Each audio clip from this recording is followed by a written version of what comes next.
자, 3번 사도신경 형성 두 번째. 그럼 언제 어떻게 사도신경 만들어졌냐? 예, 보겠습니다. 네, 우리 이수키 집사님. 네. 자, 사도신경 언제 만들어졌는가? 아마 2세기에 그 로마 신경이 최초의 그 형태라고 보고요. 이 세례 받을 때 우리 세례문답 하잖아요. 그 세례문답의 최초의 형태가 이 사도신경 시작이었고, 5세기 말에 보통 이제 확정이 되고, 8세기, 9세기를 걸쳐서 여기 자세히 나오죠. 서방교회 전역에서 이제 사용이 되었다라고. 그래서 초대교회가 사도들의 교훈과 가르침에 근거해서 가장 올바르고 적절하게 신앙을 고백한 것으로 보아야 한다. 예, 하나님이 정경의 66권 정경 확립하는 과정도 그렇고요. 성령께서 하나님께서 역사적 과정을 통해서 성경을 보존하실 뿐만 아니라 이런 아주 중요한 신앙의 고백들도 보존하셨다라고 그렇게 보시면 됩니다. 자, 한 장 넘기셔서 이제 사도신경의 용도가 나오죠. 초대교회 당시 사도신경은 다음과 같은 목적을 가지고 있습니다. 기독교의 진리를 대표하고 설명하는 강령. 네. 그래서 네.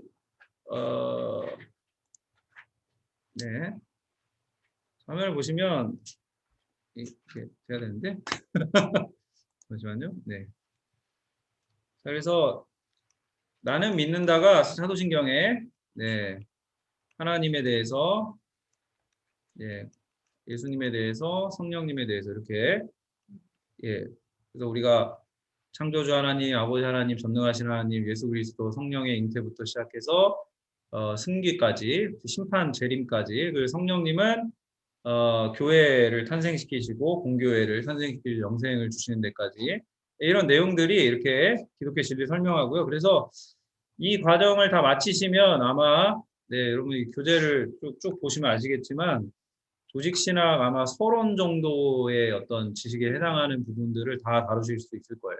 이게 창조부터 시작해서 종말까지 굉장히 많은 내용을 사실 다 축약해서 담고 있거든요. 그걸 다 풀어서 우리가 볼 거예요.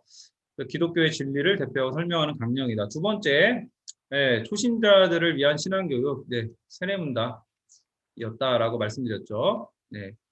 우리가 세례문답 요즘에도 뭐 이렇게 제가 교육하고 해보면 그 세례문답 그 기독교의 기본 진리들 이렇게 설명돼 있죠. 그러니까 사도신경이 그런 것들 축약해서 가장 간단하게 간결하게 담고 있고요.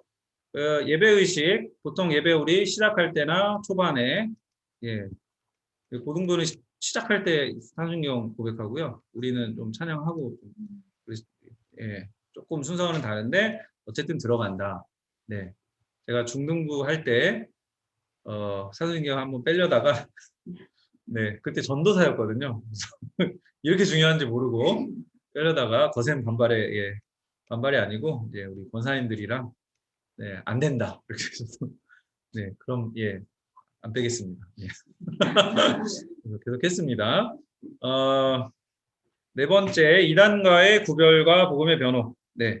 그래서 아까도 이렇게 우리 아리우스파 논쟁 보면 아시겠지만 아들이란 표현을 가지고 이제 아들이 낳았다. 이게 그러면 낳았는데 하나님보다 좀 못한 거 아니야? 낳았잖아.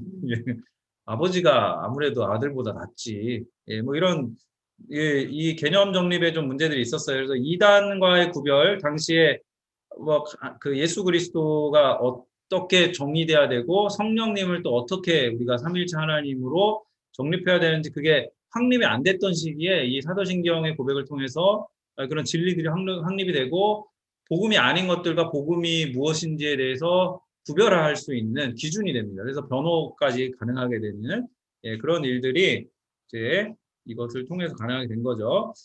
자, 다음에 넘어가서 보시면 사도신경 구조와 내용은 이렇게 다음과 같습니다. 성부에 대해서는 이렇게 한 과씩 다룰 거예요. 아버지 하나님, 전능하신 하나님, 창조주 하나님.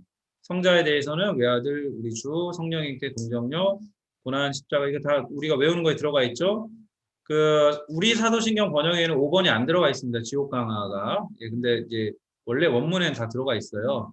뺀 이유도 있고 뭐 이거에 대해서 좀 해석도 되게 어렵고 분분한 것들이 있는데 그것도 하면서 다뤄보겠고요. 부활, 승천, 등극, 심판. 그리고 성령 관련해서는 이제 삼일체를 기준으로 보는 겁니다. 그래서 하나님 예수님 그리고 성령님을 통해서 교회가 공교회 성도의 교제 성령을 통해서 가능하죠. 죄를 용서받는 것 물론 삼위일체 하나님의 사역이긴 한데 성령님을 통해서 특징적으로 좀 이루어지는 것들을 뒤에서 담고 있습니다. 자, 그래서 사도신경 신앙 고백하는 게 의미가 뭐냐? 우리가 매주 예배 때, 공교회 때, 공예배 때 이걸 고백하는데 의미가 뭐냐? 예, 그거를 지금 생각을 해보는데 첫 번째로 하나님에 대한 헌신이 있습니다. 유재성 권사님, 하나님에 대한 헌신 부분 읽어주세요. 라틴어 크레토의 두 가지 어근과 네, 안 읽어도 됩니다. 코르와 뭐, 예. 각성을 다 예. 따라서 친절이야 나중으로 바꿔 말하자면 자신의 마음을 주는 것이다. 우리는 사도신경에 담긴 신앙 고백을 통해서 하나님께 우리의 마음을 드릴 수 있다. 예. I believe 원어와 크레도인데 크레도의 원래 강조의 뜻이 마음을 드리다. 예. 우리가 사도신경 고백하는 거 예배 전에 예배 앞에서 마음을 드립니다. 하나님 제가 삼위일체 하나님에서 이런 고백을 드립니다. 이 뜻입니다. 자, 교회의 정체성을 확립함 우리 함청아 원사님. 사도신경은 정통신앙을 가진 교회의 방가름하는 가장 기초적인 근본적인 고백, 신앙 고백 때문입니다.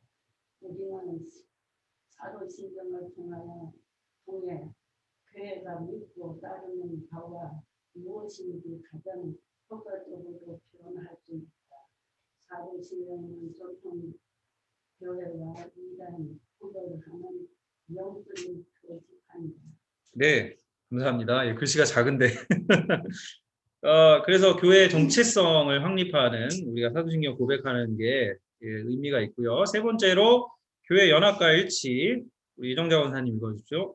각 교회는 자신들의 교리적, 교파적 배경에 상이함에도 불구하고 함께 사도신경을 고백함으로써 그들의 우주적, 현적, 교회로서 하나님을 드러낸다. 네, 우리 연합교회라서 우리 교파적, 초교파적이죠, 우리가. 네, 그럼에도 불구하고 이런 신앙의 고백들을 통해서 연합과 일치를 추구할 수 있습니다. 자, 개인의 신앙과 갱신, 우리 김성희 선생님. 우리는 매주 예배 시간에 사도신경을 고백함으로써 삼위일체 하나님에 대한 자신의 믿음을 새롭게 성찰하고 갱신할 수 있다. 따라서 습관적, 형식적으로 사도신경을 고백하는 것은 매우 위험하다. 네, 삼위일체 하나님에 대한 믿음을 새롭게 성찰하고 이게 근데 사실 그 사도신경을 배워야 되는 거죠. 네, 저도 어릴 때부터 사도신경 암송하고 예배 때마다 했는데 이번에 사실 상반기 때 구름부에서 사도신경 하고 나서 이런 게 훨씬 의미가 다가오더라고요. 하나하나 고백할 때 훨씬 힘이 있고 의미를 아니까 예, 더 묵상하게 되고 그리고 이제 개인적으로는 이제 세번역 사도신경이 제가 익숙하지 않았는데 다 외우게 됐습니다. 원래 그 개혁 개정 전에 이제 사도신경 어릴 때 외워가지고 참 어려웠는데 애들하고 하니까 또 외워지더라고요. 자, 다섯 번째 세상을 향한 선포와 초대. 예, 김성희 권사님. 예. 사도신경에 담긴 기독교의 근본 진리들은 세상을 향해 우리가 믿는 것이 무엇인지를 알려주는 역할을 하며 또한 삼위일체 하나님에 대한 신앙으로 초대이기도 하다. 예. 이런 의미가 있고요. 자, 한 장 넘기셔서 7번 사도신경의 고백이 주는 교훈은 무엇인가? 제가 읽을게요. 우리는 사도신경에 담긴 교회의 공통적인 신앙 고백을 보면서 다음과 같은 교훈을 얻어야 됩니다. 첫째로 사도신경은 나 자신의 신앙 고백이기도 하지만 동시에 교회 전체의 신앙 고백이다. 이 말은 우리는 영적 공동체 일원이라는 사실이다. 신앙은 개인적인 동시에 집단적이다.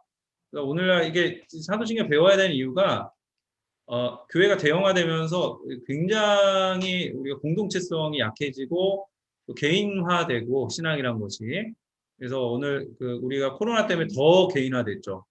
그래서 온라인으로 예배를 드리다 보니까 뭔가 이렇게 성도의 교제가 없는 거예요. 교제가 없고 온라인으로 드리다 보니까 온라인으로 뭔가 예배의 중심이 뭐냐면 내가 하나님께 드리는 건데 내가 좋은 말씀을 찾아서 가는 물론 이제 그거를 거스를 수 없는 대세이긴 한데 그래서 최근에 그 통계 중에 이렇게 한국의 유명한 교회 목사님들 유튜브 조회수가 이렇게 순위를 떴어요. 예, 저기 분당에 계신 분이 제일 1위고, 예, 아무래도 네. 그래서 그 이렇게 코로나가 되다 보니까 이런 게 있는데 사실 교회로서의 공동체성과 정체성, 우리 사도신경 딱 고백하는 것이 내가 이 함께 신앙생활하는 이 공동체 일원입니다라는 그 정신과 마음이 항상 있어야 되는 거예요. 네. 그래서 예배만 끝나고 교회와 상관없이 이렇게 살아가는 우리가 신자들이 되는 것이 아니라 늘 부서에서 봉사를 하든지 교회 어느 부분에서 우리가 공동체를 이루어서 반드시 그런 공동체라는 거를 우리가 기억하고 공동체적인 신앙생활을 하는 것이 오늘날 강조가 돼야 된다. 저는 그렇게 좀 생각을 하고요. 자, 두 번째, 우리의 신앙엔 반드시 내용이 있어야 합니다. 현대교회 비극 가운데 하나는 많은 신자들이 자신들이 믿는 바가 무엇인지를 정확히 모르고 교회를 출석하고 있다는 것이다. 그 결과 복음과 신앙이 심리적인 수준으로 전락해버렸다. 우리의 믿음은 반드시 대상과 내용과 고백을 포함해야 한다. 사도신경은 그 점을 잘 보여준다. 그죠? 그래서 내용이 없는 종교, 심리적 위안 아니면 엔터테인먼트를 제공해서 교인들의 뭔가 흥미거리와 재미거리를 주고 그랬어요. 근데 그러다 보니까 교인들이 세상에 살기 힘들잖아요. 그러니까 필요해요. 심리적 위안을. 그래서 이찬수 목사님이 유명한 게 그런 터치를 해주시잖아요. 그 마음의 힘든가 어려움들을 터치해주는 인정 해주시는데, 근데 너무 사실 그것만 가지고서는 우리가 온전한 신앙생활을 할 수 없다는 거죠. 예. 그냥 내 심리적 위안을 삼는 어떤 종교는 사실 깊이 하나님 이 신앙의 본질 자체가 하나님이라는 대상과 그 하나님이 삼위일체로 존재하신다는 것과 그 삼위일체에 대한 그 존재하신 그분이 어떤 일을 우리 가운데 행하셨는가, 이 세상 가운데 어떤 일을 행하시는가, 그리고 나는 그 하나님을 믿습니다라는 고백 안에서 우리 삶이 이 야고보서 오늘 큐티하듯이 이 삶이 우리의 행함 가운데서 형성이 돼야 됩니다. 근데 뭔가가 이렇게 이가 빠져 있고 그냥 주일에는 이렇게 우리가 심리적 위안을 위해서나 아니면 종교적 흥미나 거리를 위해서 왔다가 우리 삶에선 전혀 그것이 하나님이 우리에게 영향을 미치지 못하는 그런 것이 현대교회의 비극이라고 볼 수 있는 거죠. 그래서 제가 고등부하면서 이렇게 첫 해하고 코로나 터지고 충격을 먹었던 게 그러고 나서 이제 졸업하는 애들을 개인적으로 신앙 성경 공부를 했는데 아무것도 몰라요. 예.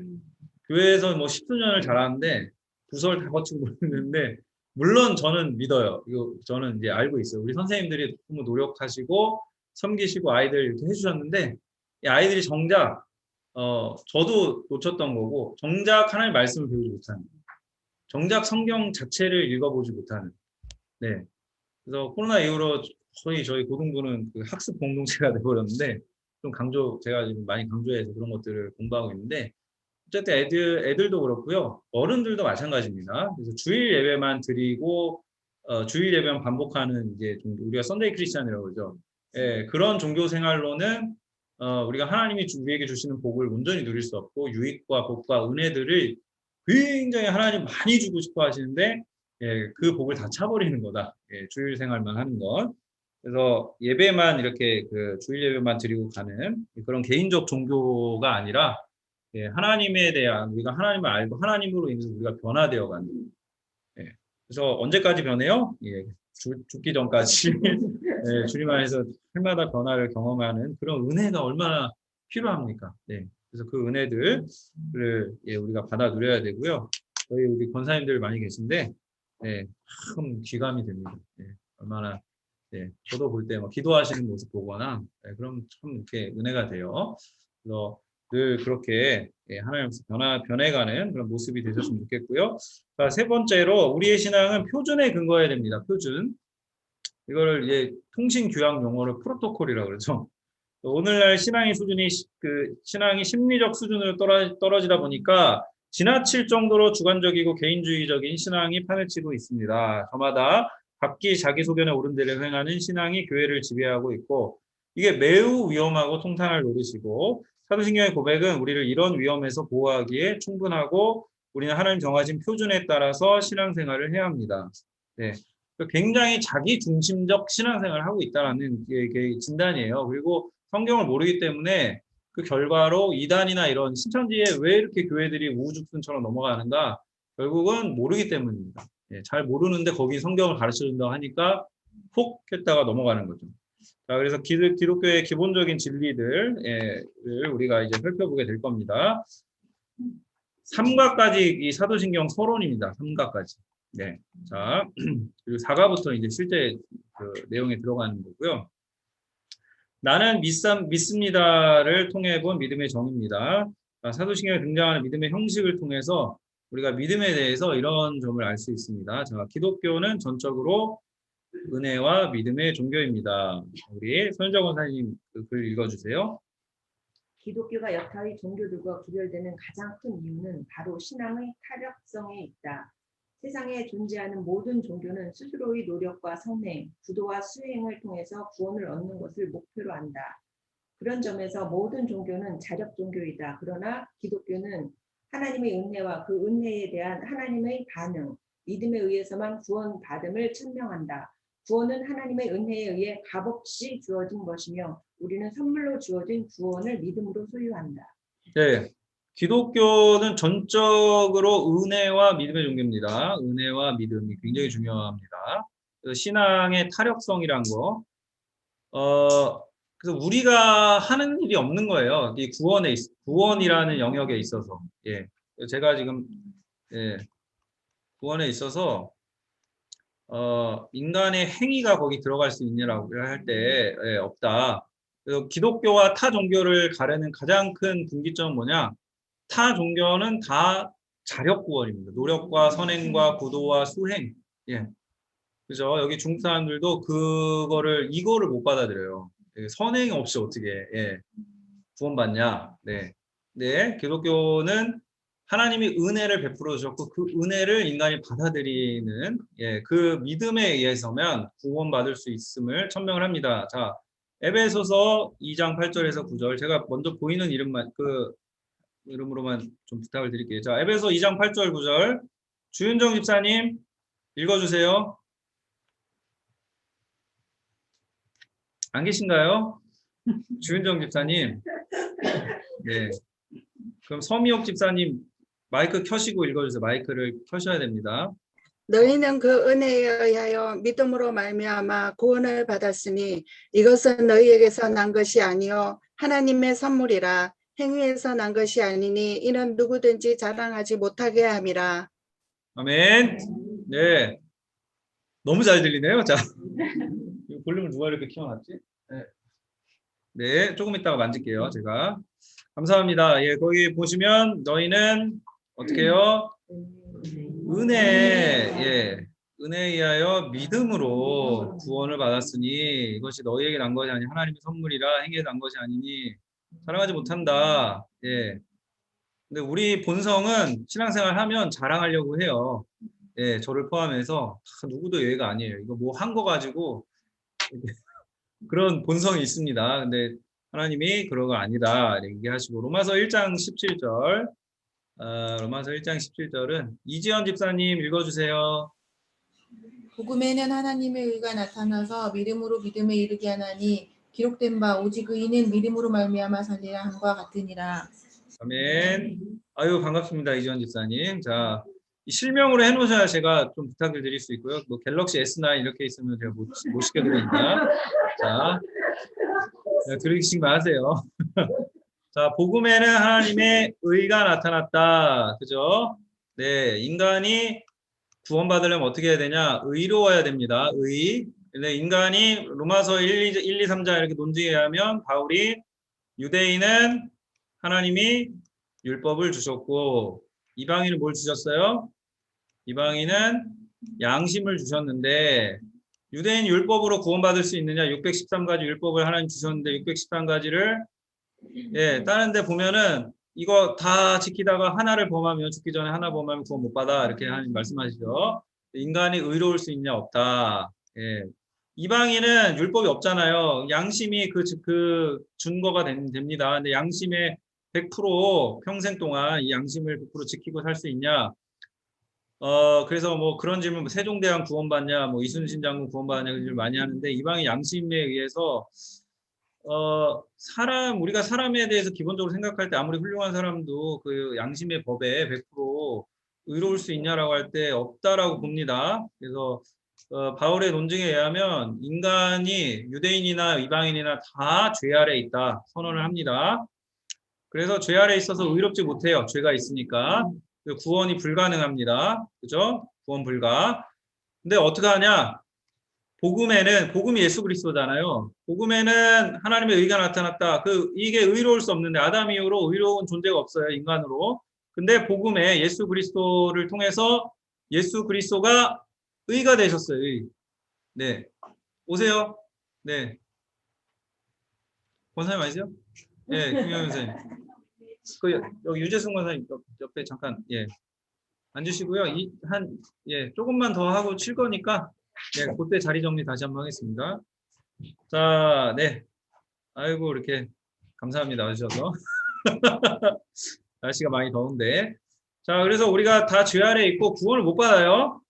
자, 근데 로마서에 보면은 뭐라 그래요? 우리가 인간은 구원을 얻지 못하는데 예수님이 우리의 의가 되셨다 그러죠. 복음에 하나님의 의가 나타났다. 하나님의 의가 뭐예요? 예수 그리스도죠. 예수 그리스도가 어떻게 해요? 인간으로 오셔서, 그죠? 인간이 다 하지 못한 순종. 그래서 예수님의 공생의 삶뿐만 아니라 예수님이 태어나신 이후의 모든 삶이 어떤 삶이에요? 그런 삶이에요. 예, 순종하는 삶. 예, 순종하셨다. 예, 하나님께 100% 순종하시는 삶을 사시고, 순종만 하시면 소용이 없어요. 순종하신 다음에 어떻게 해야 돼요? 예, 우리의 죄가 없으신 분이 우리 죄를 위해서 대속이라는 개념이 나오죠. 예, 여기 수준이 높으신 줄로 알고 대속 설명 안 드리겠습니다. 예, 그래서 우리를 대신 속하여 주셔서 우리를 위한 죽음을 십자가에 죽으시죠.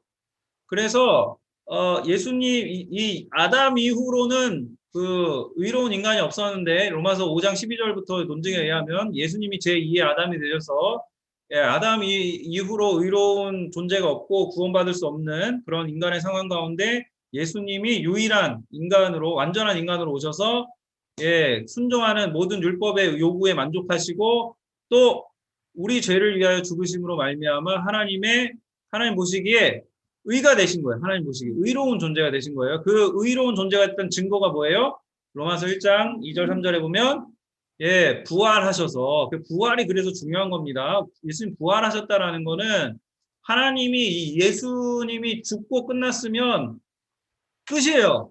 그냥 인간으로 온 거거나 아니면 자기 착각이었거나 그냥 메시아로 자기를 착각했거나 아니면 죄가 있어서 죽었거나 부활이 안 돼요. 근데 예수님이 부활하셨다는 건 예수님이 부활을 통해서 하나님이 예수님을 능력 있는 하나님의 아들로 인정하셨다. 이렇게 로마서 1장 2절에 나오잖아요.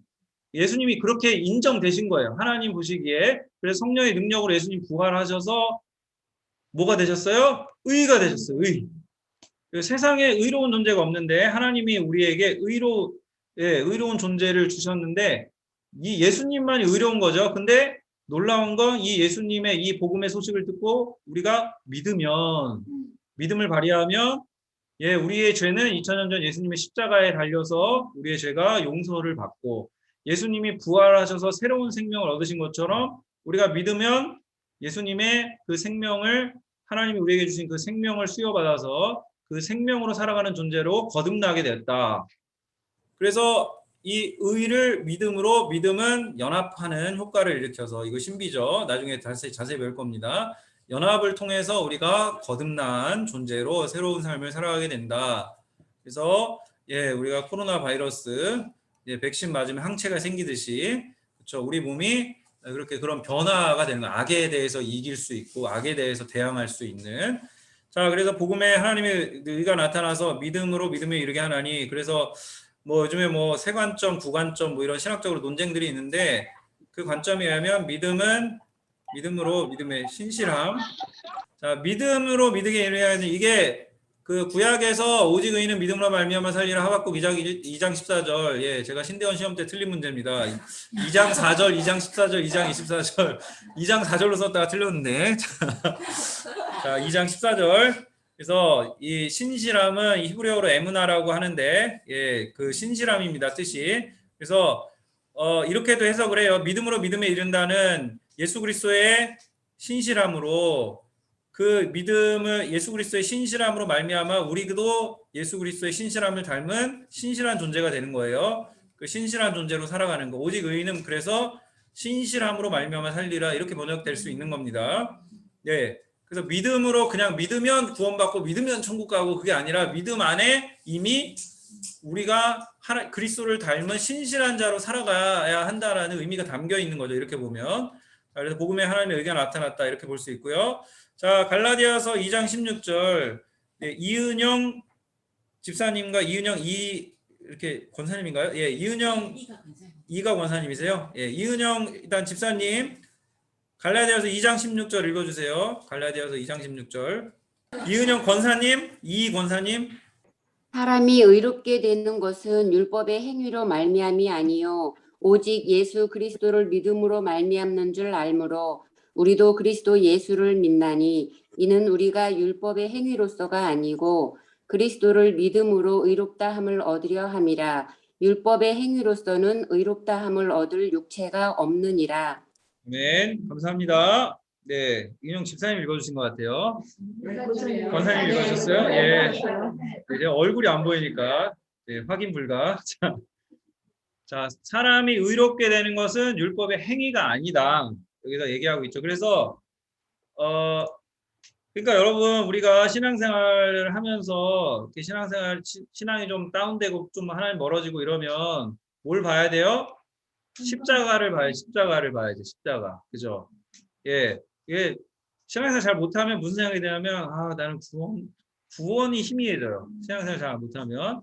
그죠? 구원이 희미해지는데, 그래서 무슨 생각을 하냐면, 내가 좀 잘 못 살았기 때문에 내 구원이 좀 이렇게 약해진 거 아니냐, 기반이 약해진 거 아니냐, 이렇게 생각하는데, 그게 아니라 우리의 구원이 사실은 이걸 따져보면 내가 좀 못 살았어요. 그렇다고 해서 내가 못 산 그 삶이 예수님의 구원 사역에 마이너스를 시킬 수 있습니까? 마이너스를 못 시키죠. 반대도 있어요. 반대도 내가 교회에서 아주 그냥 탁월하게 열심으로 기도도 그냥 제일 많이 하고 봉사도 제일 많이 하고 성경도 제일 많이 읽고, 자, 그랬어요. 그래서 자기 의가 막 충만해져요. 막 나 같은 교회엔 나밖에 없어. 자, 이렇다고 해서 내 행위가 예수님의 구원의 십자가 구원 사역에 플러스 시킬 수 있는 부분이 있습니까? 없습니까? 없죠. 이거를 이성적으로 다 하는데 인간적으로 이게 잘 안 되는 거예요. 예, 자꾸 내가 행위로 자꾸 위로워지려고 그러고, 특히 인정을 못 받고 자존감이 낮거나 이런 분들이 그런 게 많아요. 교회에서 굉장히 열심히 봉사하고 하면서 거기서 이제 만족이 있죠. 채워지는 게 있는데, 그러나 그렇다고 해서 하나님이 구원을 통해서 우리에게 주시는 이 은혜를 우리가 주님의 십자가 사역을 통해서만 이 구원이 가능한 거지, 내가 못 살았다고 해서 내 구원이 깎이거나 내가 잘 산다고 해서 내 구원이 뭔가 예수님의 사역에 플러스를 한다고 이렇게 생각하면 안 됩니다. 그렇죠? 그래서 이 복음의 개념을 이해하는 게 굉장히 이렇게 쉽지 않더라고요. 인간의 본성이 행위를 기반으로 이렇게 그 어떤 이 평가하는 그 본성이 굉장히 강하기 때문에 고등부 애들한테도 이거 설명하는데 한번 설명했는데 못 알아먹더라고요. 또 설명하고 또 설명하고. 복음에 대해서는 우리가 올바르게 이렇게 관점을 가질 필요가 있습니다. 자, 그래서 여기 좀 길게 했는데 중요해서 길게 했습니다. 자, 2번. 자, 우리의 믿음은 삼위일체 하나님에 대한 믿음입니다. 초대교회는 마태복음 28장 19절 예수님 명령에 근거하여 초신자를 신앙교육시키고 세례를 주면서 반드시 3번씩 신앙을 확인하는 절차를 거쳤습니다.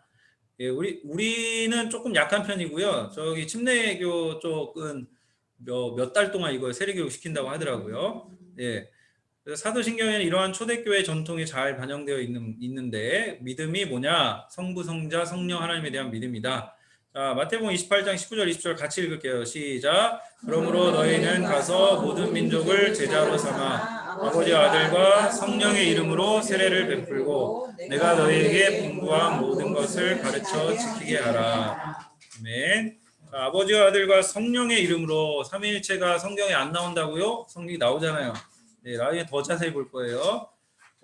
자, 그래서 3번 넘어가 보시면 한 장 넘기세요.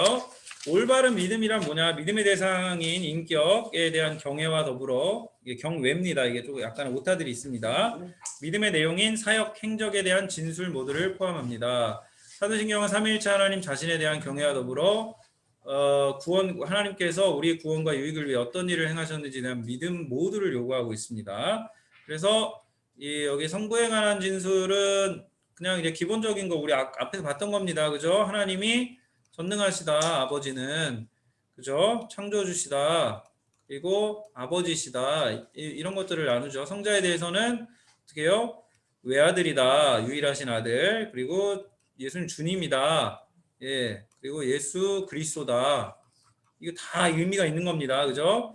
성령으로 잉태하셨다. 예. 그리고 고난 받으셨다. 십자가 달리셨다.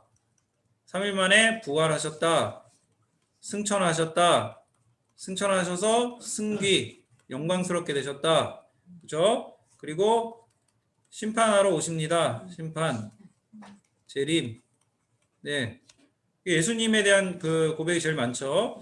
성령에 관한 진술, 거룩한 공교회를 예수님의 이 오순절 성령 사건을 통해 공교회가 탄생하죠. 예, 성령을 믿습니다라는 고백, 그리고 공교회, 성도의 교제, 예, 성도의 교제 맨날 얘기하는 교제가 없죠. 죄 용서 받는 거, 교회만 있는 특징이죠. 예, 몸의 부활과 영생을 믿습니다. 자, 여기까지 우리가 가야 되는데, 네, 열심히 할게요. 자, 예, 여러분도 끝까지 참석해 주세요. 예. 자, 4번. 우리의 믿음은 철저히 성경에 근거한 것이어야 합니다. 자, 윤소영 집사님. 네. 네. 사도신경에 요약된 삼위일체 하나님과 하나님의 사역에 대한 진술들은 철저히 성경에 근거하고 있다. 따라서 어떤 사람들이 말하는 것처럼 사도신경이 성경에 나오지 않기 때문에 사도신경을 고백해서는 안 된다는 것은 이치에 합당하지 않다. 믿음은 전적으로 계시의 산물이다. 우리의 믿음은 인간의 추론이나 사색이나 공상에서 비롯된 것이 아니라 올바른 믿음은 성경에 기록된 삼위일체 하나님의 행하신 일에 대한 우리의 반응이다.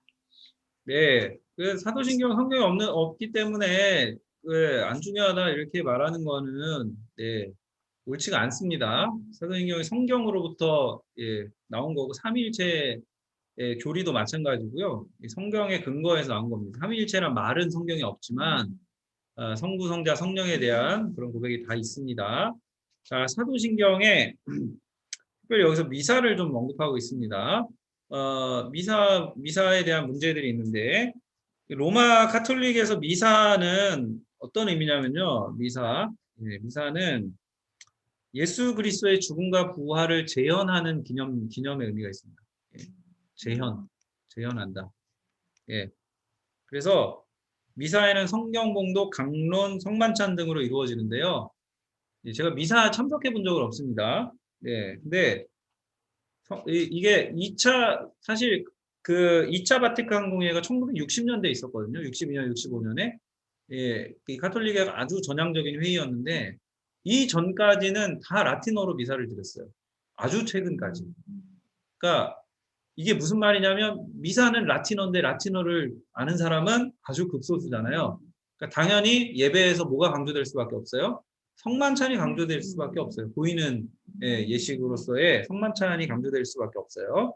자, 그래서 이 성만찬을 이렇게 진행을 하는데 성만찬에 대한 어떤 그 의미도 카톨릭에서는 화채설이라고 그러죠. 화채설. 그래서 이 1215년에 제1차 라테란 공의회에서 이 공식화된 교리인데 그 화채설이란 게 이때 교황모설, 뭐 마리아 신성화 이런 것들이 다 이때 교리화됩니다.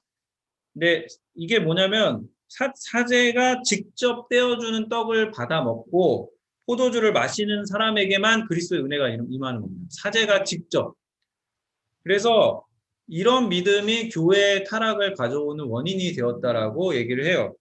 왜냐하면 이 사제의 떡을 받아먹는 이 의식을 이용해서 당시에 이제 교황이나 이 로마 가톨릭이 정치적 종교적 지도의 자에 위치해 있었기 때문에 정치 권력을 어떻게 컨트롤하느냐, 미사 자격을 박탈합니다. 네.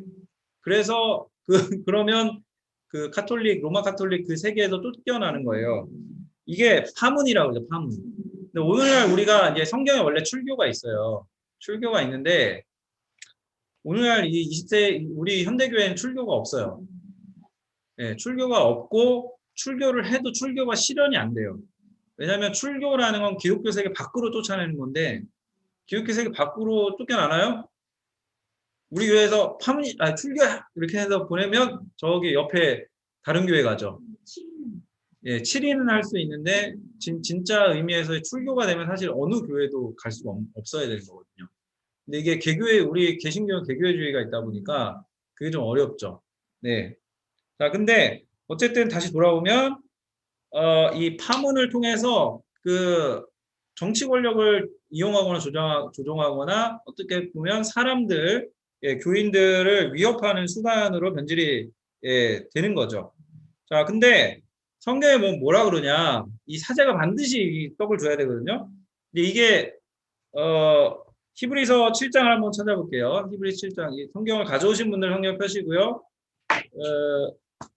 제가 성경책 놓고 왔네요. 앱으로 보셔도 됩니다.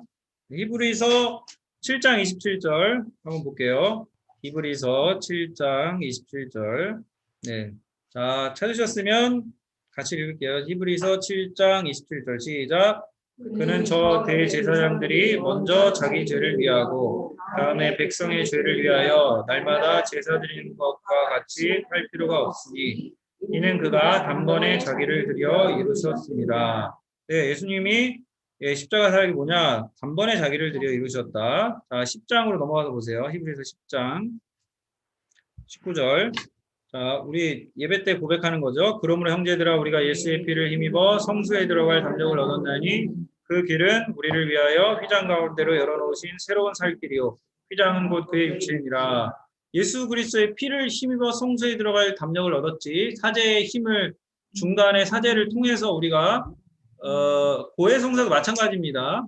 중보자가 예수 그리스도라고 성경 분명히 얘기하는데 자꾸 껴있는 거예요. 그러니까 미사를 통해서 하나님과 성도 사이에 누가 반드시 있어야 되는 거예요. 미사는 성직자, 사제가 있어야 되고 그 미사의 잘못된 개념 중에 하나가 지금 죽음과 부활을 재현한다 그러잖아요. 그래서 계속해서 예수 그리스도께서 하늘에서 그 십자가에 달리는 고통을 당하시고 그래서 죄를 씻어주시는 것이 반복된다라고 얘기를 해요.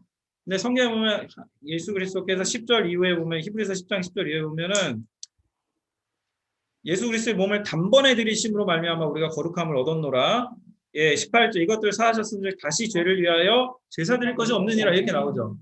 예, 근데 미사 개념에는 그게 있어요. 계속 예수님이 고난 받으셔야 되고 이렇게 성경적이지 않은 거죠. 그래서 이런 장애물이 없어야 되는 거예요. 이런 장애물이. 그죠? 그래서 오늘날 그 타락한 교회들, 타락한 성직자, 목사, 개신교 교회 목사들도 잘못을 범한 다음에 어떻게 합니까?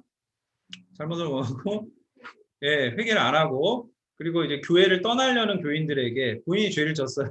교회를 떠나고 아니면 재정 문제가 일어나서 교회를 떠나는 교인들에게 뭐라고 해요? 교회 떠나면 지옥 간다.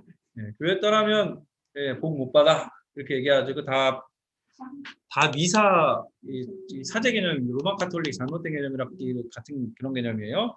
그래서 1533년에 34년에 헨리 8세가 자기 이혼 문제 때문에 로마 가톨릭으로 독립해서 성공회가 이제 만들어지는데 수장령이라고 그러죠.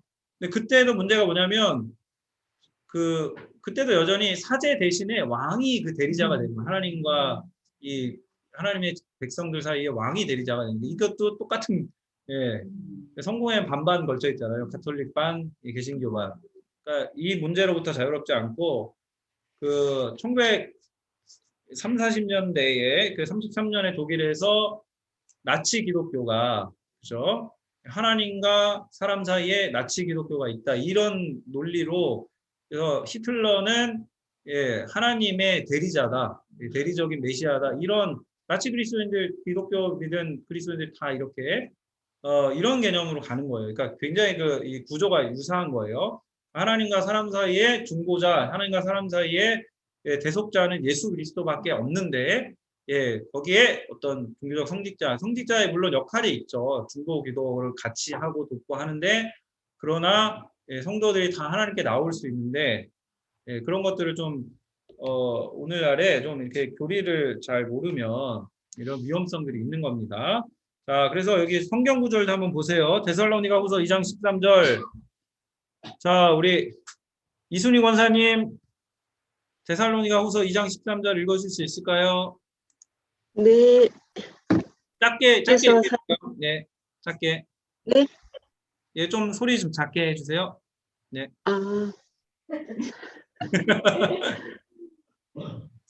읽어주세요. 짧게가 네. 네.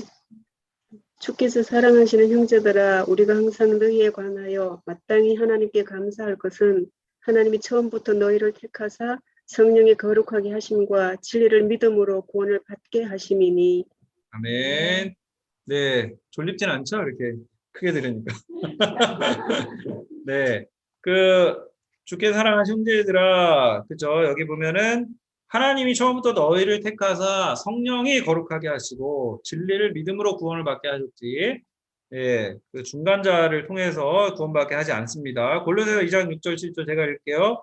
그러므로 너희가 그리스도 예수를 주로 받았으니 그 안에서 행하되 그 안에 뿌리를 박으며 세움을 받아 교훈을 받은 대로 믿음에 굳게 서서 감사함을 넘치게 하라. 누가 철학과 헛된 속임수로 너희를 사로잡을까 주의하라. 이것은 사람의 전통과 세상의 초등학문을 따름이요 그리스도를 따름이 아니라.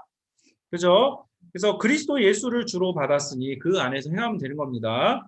자, 디모데전서 2장 7절. 이를 위하여 내가 전파하는 자와 사도로 세움을 입은 것은 참말이요 거짓말이 아니니 믿음과 진리 안에서 내가 이방인의 스승이 되었노라.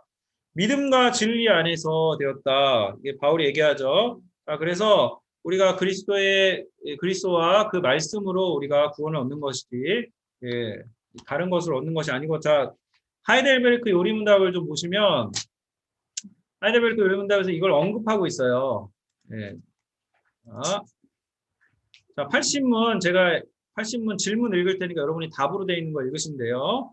자, 각자 보시면서 읽으세요. 성만찬과 로마 카톨릭 미사는 어떤 차이가 있습니까? 성만찬이 우리에게 확장한 것은 그것입니다. 첫째, 완전히 순결하다는 것입니다. 둘째, 우리가 성령을 통해 예수님과 연합되었다는 것입니다. 예수님의 참된 몸은 하나님의 은혜에 계시며 거기서 경배받기를 원하십니다. 반면 로마 카톨릭의 미사가 가르치는 것은 네 가지입니다. 첫째, 사제들이 매일매일 미사를 행하지 않으면 산자와 죽은 자들이 그리스도의 고난을 통해 죄의 용서를 받지 못한다는 것입니다. 둘째, 그리스도의 몸이 떡과 포도주에 존재하므로 그 자체를 경배해야 한다는 것입니다.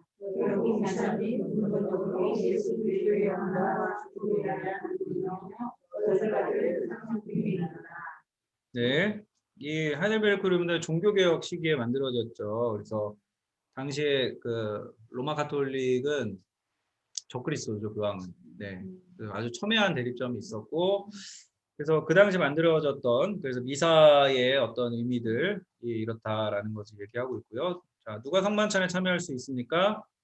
자신의 죄 때문에 자신을 미워하지만 그의 죄가 용서되었음을 믿으며 남아있는 연약함도 그리스도의 고난과 죽음으로 말미암아 달려진다고 믿는 사람, 그리고 믿음이 점점 더 자라기를 바라면서 거룩한 삶을 살기 원하는 사람이 참여할 수 있습니다. 그러나 회개하지 않는 사람이나 불성의 사람은 자신의 심판을 먹고 마실 뿐입니다. 네, 성만찬. 네, 의미가 이렇고요. 82문 불신앙과 불경건이 고백과 삶을 통해 드러나는 사람도 주님의 성만찬에 참여할 수 있습니까? 없습니다. 그것은 하나님의 언약을 더럽히고 하나님의 진도를 온 세계에 임하게 하는 일이기 때문입니다. 그리스도와 사도들의 명령에 따라 천국의 열쇠를 지닌 교회는 그들의 삶이 변할 때까지 그들을 의지해야 합니다. 네, 여기서는 아주 악한 사람들 얘기하는 겁니다. 그렇죠? 그리고 성만찬에 기본적으로 참여하는 우리의 마음의 자세가 예수 그리스도에 대한 믿음, 그리고 용서받을 수 있다는 믿음, 그리고 용서받고 싶다는 고백, 이런 것들이 우리 안에 필요합니다. 성만찬 그냥 받으면 안 됩니다. 네, 그래서 이거 제가 얘기할 때 우리가 이제 코로나 시대라서 어쩔 수 없이 온라인 성만찬 이런 거 했는데, 성만찬 제가 생각하기에 성만찬의 원래 원형이 뭐냐? 예수님이 제자들과 한 상에서 더불어 먹고 마시고 발을 씻어주시고 이제 그런 장면들이 있죠. 그 육체성이 굉장히 강조됩니다. 그렇죠? 육체성과 그리고 그것이 하나로 모여지는 그런 부분들이 성만찬에 있는데, 그래서 원형의 의미를 우리가 좀 생각해 본다면 가능하면 이렇게 지금 딱 좋네요. 이렇게 성만찬하는 게 서로 이렇게 교제가 있고, 그리고 서로 형제 자매를 여기는 이들이 그리스도의 떡과 잔을 받는 것, 다 같이 모이는 게 좋은데 어쩔 수 없었죠. 코로나 때문에 좀 그런 우리가 대면으로 모이지 못하는 불가피한 상황 속에서 진행된 거지만, 원형적으로는 우리가 추구해야 되는 거는 같이 해야 되는 겁니다. 이것까지만 보고 쉴게요. 자, 5번 넘어가서 볼게요. 5번 다시. 자, 믿음은 반드시 고백을 요구한다. 혼자 속으로만 믿는 것, 단순히 지적인 동의, 성경의 진술에 대한 이해력이 곧 참된 믿음을 의미하는 것은 아니다. 올바른 믿음은 입술을 통해 흘러나와 고백되어야 한다. 네, 자, 조은혜 집사님 로마서 10장 9절 10절 읽어주세요. 네. 내가 만일 내 입으로 예수를 주로 시인하며 또 하나님께서 그를 죽은 자 가운데서 살리신 것을 내 마음에 믿으면 구원을 받으리라. 사람이 마음으로 믿어 의에 이르고 입으로 시인하여 구원에 이르느니라. 네, 입으로 시인하라. 네, 입으로 시인하여. 그렇죠? 그래서 말씀 읽을 때도 입으로 읽으면 좋죠. 소리내서 읽으면 입으로 시인하면서 믿음을 고백하는 겁니다. 자, 6번. 나아가 올바른 믿음은 전인격적인 헌신과 충성을 의미한다. 믿음은 관계에 대한 신뢰이다.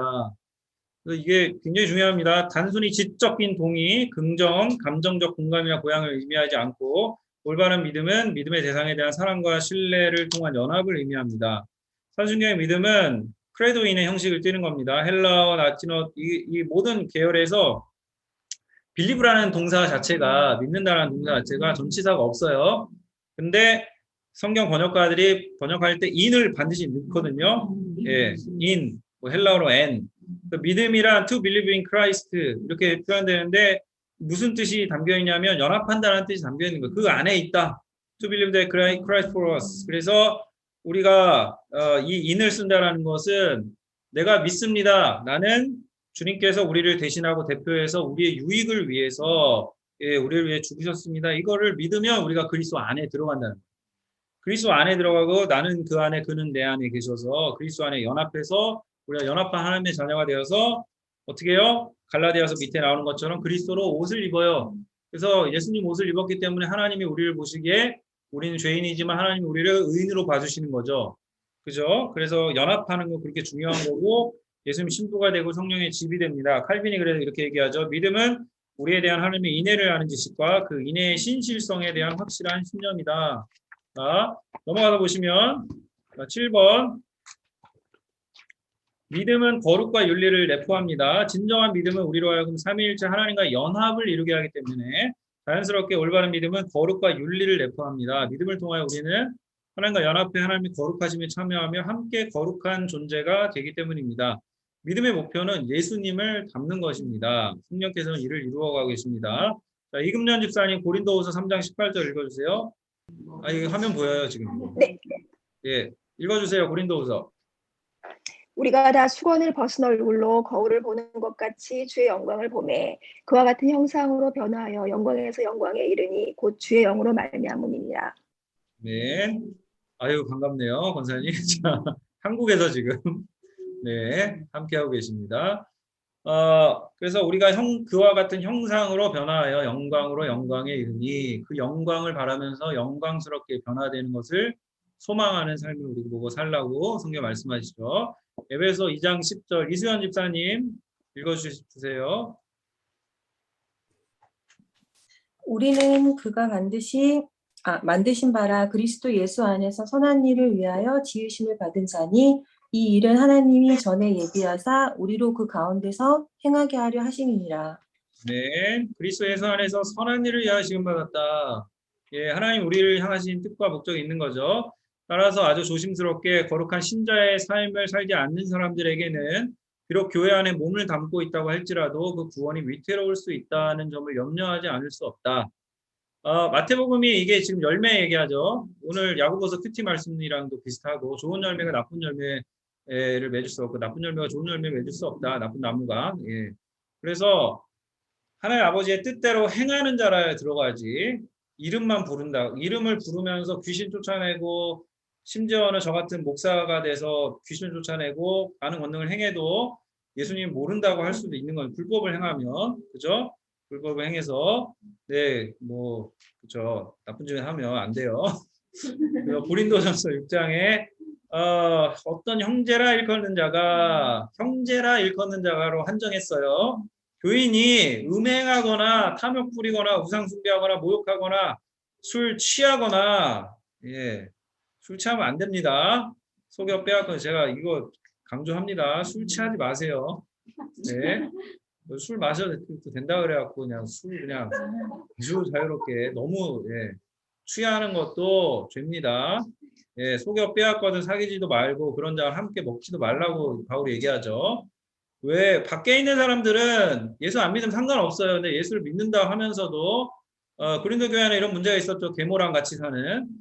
계모랑 같이 사는데 당신이 우리 윤리의 새로운 트렌드를 창조했다고 막 좋아하면서 막 교인으로 받아들이고 교제하고 죄를 정죄하지 않고 그런 거 가지고 바울이 뭐라 그래요? 쫓아내 버려라. 출교하라 이렇게 얘기하죠. 그래서 교회 안에 있는 사람들을 너희가 판단하지 아니하랴. 밖에 있는 사람들 하나님 심판하시지만 한 사람 너희 중에 내쫓으라. 그래서 성경이 두 가지를 다 얘기하고 있습니다. 하나님의 구원은 안전한 거다. 하나님의 구원은 확실한 거다. 하나님의 구원은 영원한 거다. 하나님의 작정은 이미 예비된 거다. 그래서 우리가 하나님은 불안함으로 신앙생활을 하기를 원치 않으십니다. 하나님에 대한 확신과 믿음 가운데 담대함과 용기를 가지고 살아가길 원하시지. 우리가 거의 어떤 분들은 나중에 여기 아버지 하나님 보겠지만 아버지 상이 이렇게 막 많이 맞고 자라거나 두려움 가운데 자랐으면 하나님이 두려워서 그 두려운 하나님을 만족시키고자 하는 그런 형태로 신앙생활을 하면 그럼 굉장히 항상 두렵잖아요. 하나님이. 근데 하나님이 그렇게 하길 원치 않으세요. 아버지 되신 하나님이, 인자하신 하나님이. 그래서 그렇게 하길 원치 않으시고 또 한편으로는 뭐예요? 한편으로는 하나님이 구원을 주셨다라고 안도하고 그냥 천국은 보장됐다라고 생각하고 그냥 나는 내 삶에서 내가 이거 먹고 살려면 이렇게 해야지 하면서 거짓과 불법과 탈법과 온갖 나쁜 짓을 다 하면서도 이걸 종교를 자신을 위해서 이용하면서도 내가 구원이 확실하고 안전하다고 생각하는 사람들에 대해서는 너희가 바울이 뭐라고 얘기해요? 두렵고 떨림으로 너희 구원을 이루라 말씀하죠. 양자를 성경이 다 말하고 있다 라는 것을 그래서 방자한 사람들은 성경을 가지고 성경을 읽으면서 교훈을 얻어야 되고 그리고 두려워하는 사람들은 확신을 얻어야 되고 하나님이 성령께서 각 사람에게 성경 읽을 때 그 마음을 주시는 겁니다. 자 그래서 이거까지 했고요. 15분까지 쉬겠습니다. 믿음으로 여기서 그러니까 그 구원이 위태로울 수 있는 게 내가 아무리 죄를 범해도 믿음이 확실하죠. 그게 믿음은 항상 현재잖아요. 현재적인 믿음이 중요한 거지. 내가 과거에 뭐 했는데 이건 중요하지 않고요. 믿음의 종국에 대해서 확신할 수 있는 사람 아무도 없어요. 그러니까 확신을 하지만 확신을 해요. 그러면 우리 야고보서에 나오듯이 믿음과 행함은 하나예요. 행함이 없는 믿음은 죽은 믿음이라고 했잖아요. 산 믿음은 믿음과 행함이 같이 있는 믿음. 그러니까 야고보랑 바울이랑 같은 얘기하는 거예요, 사실은. 그리스도 안에서 자기를 의의 무기를 드려야지 예, 근데 실패하고 넘어지는 건 있을 수 있지만 죄를 안 범할 수는 없지만 그리스도인의 저는 신앙이 성령을 받은 사람들의 표지는 양심이 깨어 있어서 죄를 지으면 그 죄에 대해 회개하게 되는.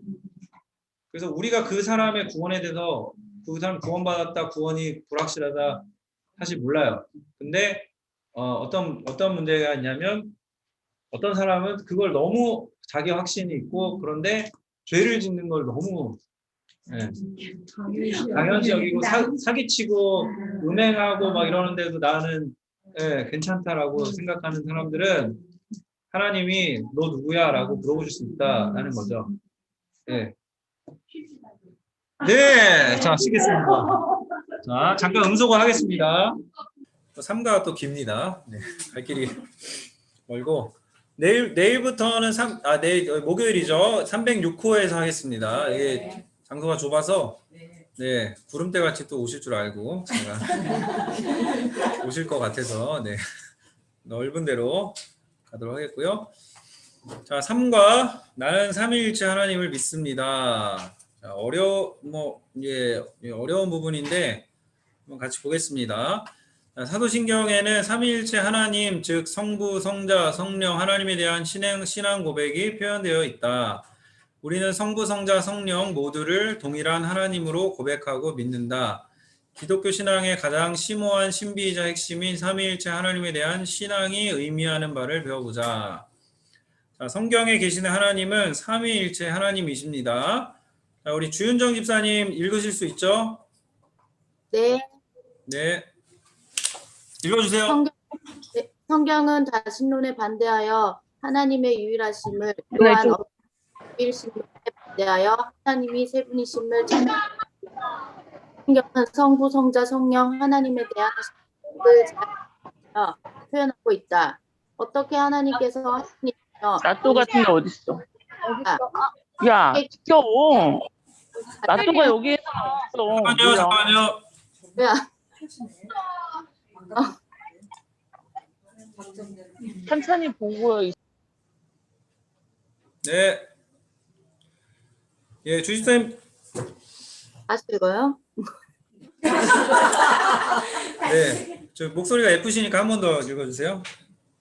성경은 다신론에 반대하여 하나님의 유일하심을 또한 엄격한 유일신론에 반대하여 하나님이 세 분이심을 천명한다. 사도신경은 성부, 성자, 성령 하나님에 대한 신앙 고백을 잘 요약하여 표현하고 있다. 어떻게 하나님께서 한 분이시며 동시에 세 분이실 수 있는가? 이 수수께끼는 기독교 신앙의 가장 큰 신비이자 비밀이다. 네, 감사합니다. 예, 그 삼위일체 하나님은 일단 기본적으로 미스테리다, 신비다 이것을 전제로 하고 우리가 이해할 수 있는 정도까지 우리가 성경에 우리에게 그 삼위일체에 대해서 증거하고 있는 바들로 이해할 수 있는 바까지만 이해하시면 돼요. 그 이상은 이렇게 네. 네, 하나님 깨닫게 해주시면 깨달으시고 네, 자 하나님은 한 분이십니다. 한 분 하나이시다. 대다수 종교들의 신관에 반대하여 성경 하나님께서 오직 한 분 하나님이심을 강력하게 천명합니다. 자, 신명기 6장 4절 이스라엘아 들으라 우리 하나님 여호와는 오직 유일한 여호와시니. 이사야 45장 나는 여호와라 나 외에 다른 이가 없나니 나밖에 신이 없느니라. 너는 나를 알지 못하였을지라도 나는 내 띠를 동일 것이요 해 뜨는 곳에든지 지는 곳에든지 나밖에 다른 이가 없는 줄 알게 하리라. 나는 여호와라 다른 이가 없느니라. 엄청 강조하시죠. 자, 고린도전서 8장 4절 6절 고윤미 집사님 한번 읽어주십시오. 그러므로 우상의 제물을 먹는 일에 대하여는 우리가 우상은 세상에 아무것도 아니며 또한 하나님은 한 분밖에 없는 줄 아노라. 비록 하늘에나 땅에나 신이나 불리는 자가 있어 많은 신과 많은 주가 있으나 그러나 우리에게는 한 하나님 곧 아버지가 계시니 만물이 그에게서 났고 우리도 그를 위하여 있고. 아멘. 자, 예. 우상 신전에 갖춰진 고기 먹는 문제에서 예, 바울이 대답할 때 여기도 하나님은 한 분밖에 없다 라고 얘기하죠. 에베소 4장 6절 하나님도 한 분이시니 곧 만유의 아버지시라. 만유 위에 계시고 만유를 통일하시고 만유 가운데 계시도다. 야고보서 내가 하나님 한 분인 줄 믿느냐 잘하는도다. 귀신들도 믿고 떠느니라. 예. 이렇게 하나님 한 분이심을 그렇게 고백을 하고 있습니다. 자,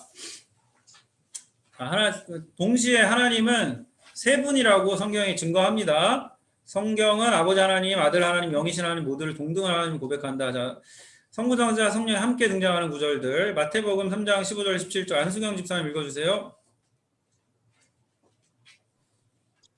예수께서 세례를 받으시고 곧 물에서 올라오실 때 하늘이 열리고 하나님의 성령이 비둘기같이 내려 자기 위에 임하심을 보시더니 하늘로부터 소리가 있어 말씀하시되 이는 내 사랑하는 아들이요 내 기뻐하는 자라 하시니라. 네, 하나님이 예수님 땅에 계시고 하나님의 성령이 비둘기같이 내려오시고, 예, 그렇죠? 하나님이 말씀하시고, 자 로마서 15장 16절 김현희 집사님 로마서 15장 16절 읽어주세요. 이 은혜는 나로 이방인을 위하여 그리스도 예수의 일꾼이 되어 하나님의 복음의 제사장 직분을 하게 하사 이방인을 제물로 드리는 것이 성령 안에서 거룩하게 되어 받으실만 하게 하려 하심이라. 예, 거기 성경 구절에서 동그라미 치세요. 그 그리스도 예수 하나님 성령 한 구절 안에 다 나오죠. 삼일체 하나님이. 자 로마서 15장 30절 전우순 집사님 읽어주세요. 로마서. 형제들아 내가 우리 주 예수 그리스도와 성령의 사랑으로 말미암아 너희를 권하노니 너희 기도에 나와 힘을 같이 하여 나를 위하여 하나님께 빌어. 아멘. 네, 아멘. 감사합니다. 네, 한국에서 또 예, 감사합니다. 자, 그래서 여기도 예수 그리스도와 성령의 사랑으로 말미암아 나를 위해 하나님께 빌어. 그래서 바울이 이렇게 삼위일체적 기도를 합니다. 많이 합니다. 자, 고린도전서 12장 4절 6절 은사는 여러 가지나 성령은 같고 직분은 여러 가지나 주는 같으며 사역은 여러 가지나 모든 것을 모든 사람에게 이루시는 하나님은 같으니 성령 주 하나님. 네, 여기 동그라미 치세요. 예. 고린도후서 1장 21절 22절 정성희 집사님 한번 읽어주세요. 네, 우리를 너희와 함께 그리스도 안에서 경고케 하시고 우리에게 기름을 부으신 이는 하나님이시니 저가 또한 우리에게 인치시고 보증으로 성령을 우리 마음에 주셨느니라. 아멘. 네, 여기도 그리스도 안에서 기름을 부으시는 하나님, 보증으로 성령, 그죠? 갈라디아 4장 6절 너희가 하나님의 아들인 고로 그 아들의 영을 우리 마음 가운데 보내사 아바 아버지라 부르게 하셨느니라. 자, 그래서 아들의 영, 성령이죠. 아바 아버지 하나님을 부르게 하셨다. 자, 이렇게 나옵니다. 에베소 2장 18절 이는 저로 말미암아 우리 둘이 한 성령 안에서 아버지께 나아감을 얻게 하려 하심이라. 그렇죠? 우리 둘이 성령 안에서 아버지께 나아감을 얻게 하신다. 베드로전서 1장 2절 곧 하나님 아버지의 미리 아심을 따라 성령에 거룩하게 하심으로 순종함과 예수 그리스도의 핏부림을 얻기 위하여 택하심을 입은 자들에게 편지하노니 은혜와 평강이 너희에게 더욱 많을지어다. 하나님 아버지, 성령, 예수 그리스도. 자, 이렇게 나오죠. 자, 성자이신 예수님이 하나님이심을 천명하는 구절들. 요한복음 1장 1절에 3절. 자, 태초에 말씀이 제가 그냥 할게요. 태초에 말씀이 계시니라 이 말씀이 하나님과 함께 계셨으니 이 말씀은 곧 하나님이시니라. 태초에 말씀 이게 헬라어로 로고스죠. 그죠? 로고스가 계신데 이 말씀이 하나님과 함께 계셨으니 자, 로고스가 하나님이랑 같이 계셨다. 프로스폰이라는 단어를 쓰는데 마주보고 계셨다 이런 뜻이에요. 하나님과 예수님이 굉장히 친밀한 관계. 이 말씀은 근데 이 로고스는 곧 하나님이시다. 자, 그래서 이 로고스라는 단어는 그리스 사람들이 세상 만물을 보면서 세상 만물이 우연히 지어진 게 아니라 굉장히 그 정교하고 이게 어떤 그 논리가 있게 세상이 만물이 지어졌고 이치롭구나 이런 것을 깨닫고 이것을 신적 이성, 신적 지혜가 만들었다라고 생각을 합니다. 그리스 사람들이 만든 그 단어가 로고스예요. 요한이 지금 이 로고스라는 단어를 차용해서 이 로고스 너희가 생각했던 이 로고스가 누구냐? 바로 이 말씀이시고 이 태초에 하나님과 함께 계셨던 분이고 신적 지혜고 세상을 그로 말미암아 지은 바 됐다. 너희가 믿듯이 하나도 그가 없이 된 것이 아니다. 그렇죠? 그 얘기를 하면서 이 말씀이 요한복음 1장 14절에서 육신이 됐다. 로고스가 육신이 돼서 예수 그리스도다. 그럼 요한이 그런 논증을 하죠. 자, 그리고 요한복음 20장 27절 28절 도마에게 이르시되 내 손가락을 이리 내밀어 내 손을 보고 내 손을 내밀어 내 옆구리에 넣어보라.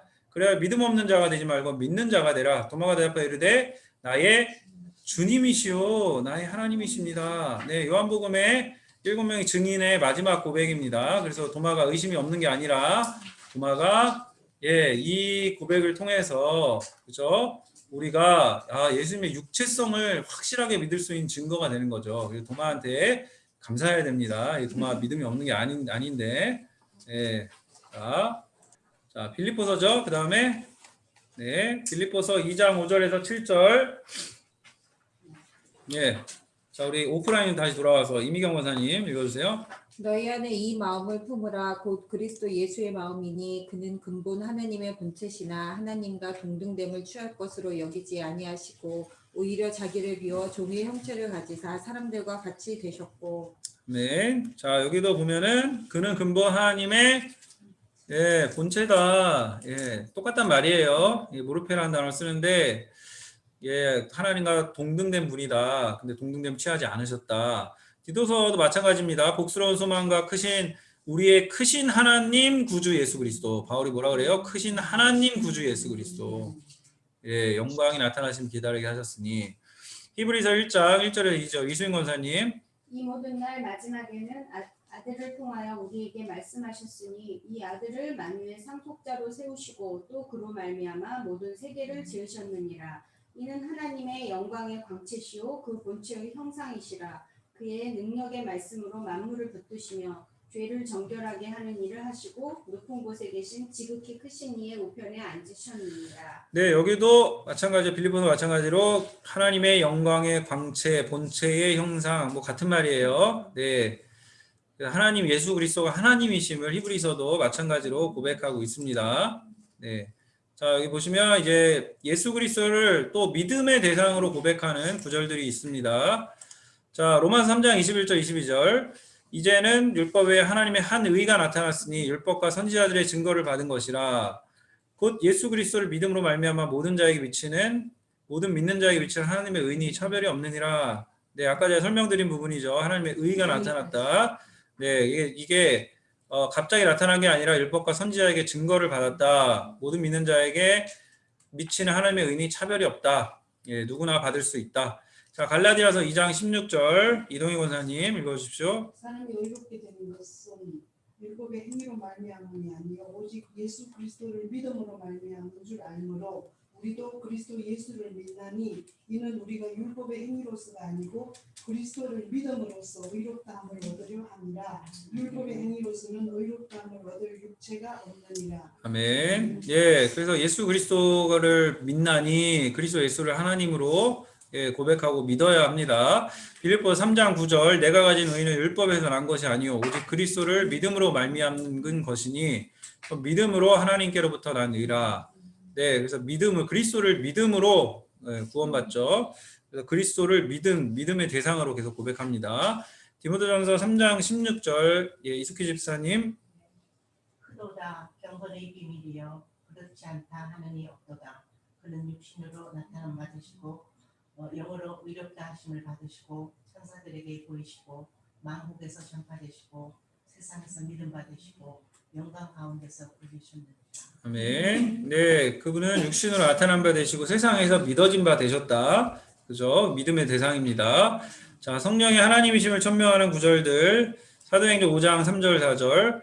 베드로가 이르되 아나니아야 어찌하여 사탄이 내 마음에 가득하여 내가 성령을 속이고 그 땅값 얼마를 감추었느냐. 땅이 그대로 있을 때는 내 땅이 아니며 판후에도 내 마음대로 할 수 없더냐. 어찌하여 이 일을 내 마음에 두었느냐. 사람에게 거짓말한 것이 아니요 하나님께로다. 하나님께로다 얘기하잖아. 하나님께로다. 근데 성령을 속였다. 성령이 하나님이란 얘기죠. 성령을 속였다. 하나님께로다. 같은 말입니다. 고린도전서 3장 16절 같이 읽을게요. 시작. 너희가 하나님의 성전인 것과 하나님의 성령이 너희 안에 계신 것을 알지 못하느냐. 네, 하나님의 성전, 하나님의 성령이 거하는 그 하나님의 성령, 하나님, 성령도 하나님이다. 자, 그래서 하나님 그 다음에 보시면 하나님이 사랑이시다라고 우리가 말하는데요. 사도 요한이 하나님의 본질을 한마디로 사랑으로 정의합니다. 요한일서 이는 하나님 사랑이시라 계속 요한일서에 많이 나와요. 사랑은 하나님의 가장 본질적이고 본원적인 속성이다. 그런데 사랑이라고 하는 단어는 반드시 사랑하는 주체와 사랑을 받는 대상이 함께 공존할 때만 가능한 단어이다. 그러니까 예, 사랑은 혼자 할 수 있어요? 없어요? 네, 사랑은 왜 하나님이 삼위일체적으로 존재하셔야 되는가? 하나님 사랑이시기 때문에, 사랑 혼자 할 수 없기 때문에 반드시 하나님은 하나님, 예수님, 성령님, 삼위일체적으로 존재하셔서 철저히 이게 관계적입니다. 그 사랑이라는 단어 자체가 관계적이고 이 관계적 존재가 하나님의 본질이라는 거예요. 그래서 이 하나님의 영원한 본질 안에서 성부, 성자, 성령이 상호간에 깊은 헌신으로 연합하고 계신다.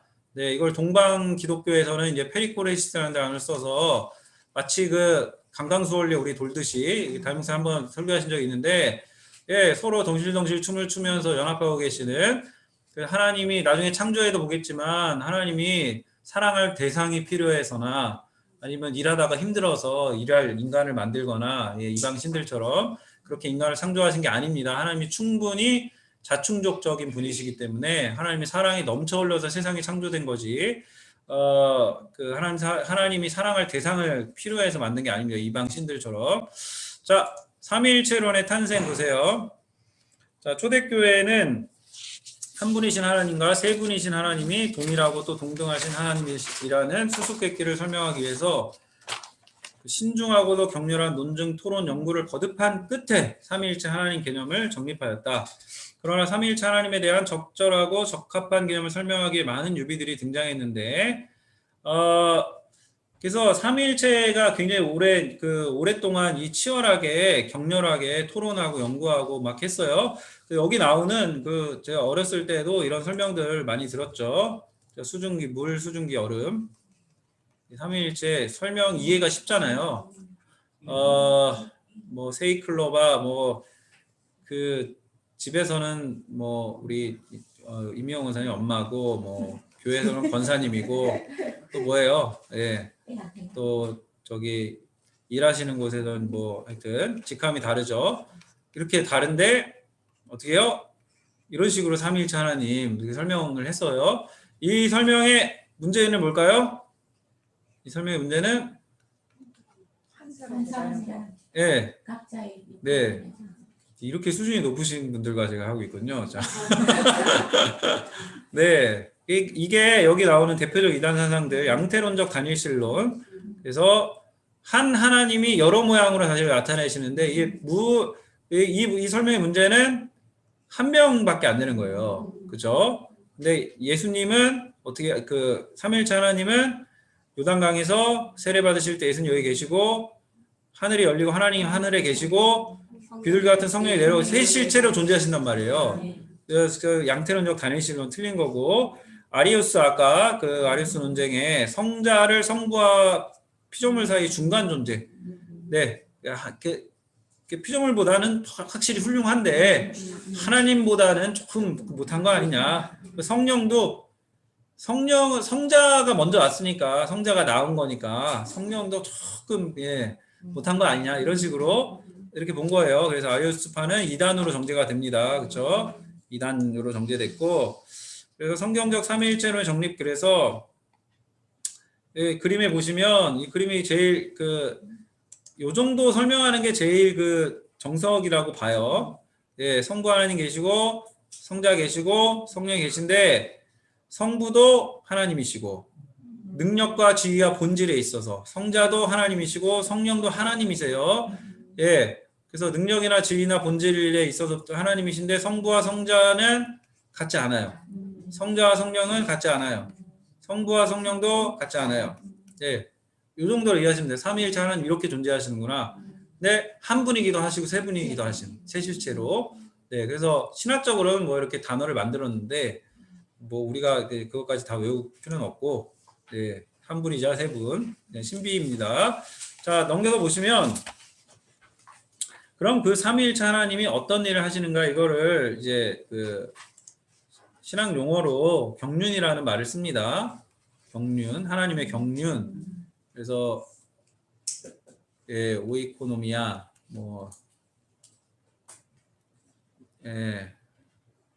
제가 헬라어를 안 하더니 기억이 안 나네요. 자, 오이코노미아. 자, 네, 오이코노미아인데 그게 뭐냐면 그냥 쉽게 이해하면 예, 우리 이로잉 원사님 집에서는 그 집이 이제 그 운영되는 방식이 있다는 거죠. 그죠? 청소는 언제 하고 설거지는 언제 하고 설거지 밥 먹고 바로 하나 아니면 예, 저녁에 다 몰아서 하냐 이런 방식이 있단 말이에요. 자녀를 양육하는 방식도 있고 우리 김성희 권사님도 그런 방식이 있는데 다르잖아요. 예, 그냥 하나님도 하나님의 집을 하나님이 피조하신 이 세계를 운영하는 방식이 있다는 거예요. 경륜이란 말이. 그래서 여기서 지금 설명하는 건 창조 경륜.